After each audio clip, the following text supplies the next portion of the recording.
సమస్త లోకములని సమస్త ప్రజలను ఆయన ప్రేమిస్తూ ఉంటున్నాడు. Because if it takes in the whole wide world, then it takes in every single person in this room at this moment.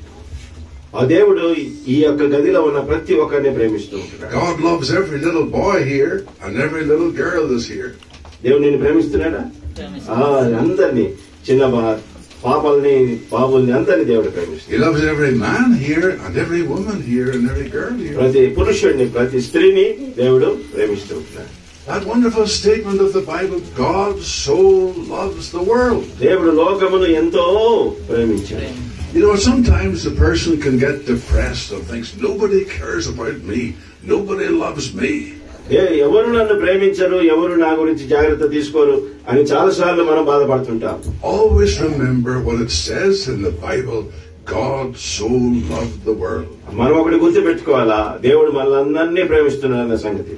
And so in the children's chorus that we sing at home, it says, Jesus loves me, this I know.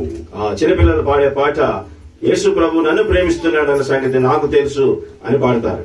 For the Bible tells me so. Bible ఆ విధంగా చెబుతుంది, యేసు ప్రభు నన్ను ప్రేమిస్తున్నాడని. God's love for every single person. ప్రతి వ్యక్తికి దేవుని యొక్క ప్రేమ ఉంటున్నది. Now in our language, in this verse, there are 25 words. మా యొక్క భాషలో 25 పదాలు ఉంటున్నాయి. The first 12 words are about God. మొదటి 12 దేవుని గురించి మాట్లాడుతుంటున్నాయి. The last 12 words are about you and me. మిగతా 12 పదాలు మన గురించి మాట్లాడుతుంటున్నాయి. But in the center, there's one very special word. కానీ మధ్యలో అటు 12 ఇటు 12 మధ్యలో ఉన్న పదము చాలా ప్రత్యేకమైనది. It's the Son of God, not the sun in the sky, but the S-U-N Son, the Son of God, S-O-N Son, the Son of God. సూర్యుడు కాదు కానీ మా దేవుని కుమారుడైన యేసు ప్రభువే.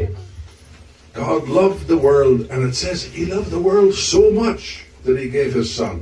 ఆయన ఎంతగా ప్రేమించాడంటే, దేవుడు మనల్ని ఎంతగా ప్రేమించాడంటే తన కుమారుణ్ణి మనకు అనుగ్రహించాడు. The name of the Son of God is Jesus. దేవుని కుమారుడు యొక్క పేరు యేసు ప్రభువు. He came down a long journey, far longer than coming to this village today, but He came right down from heaven to earth.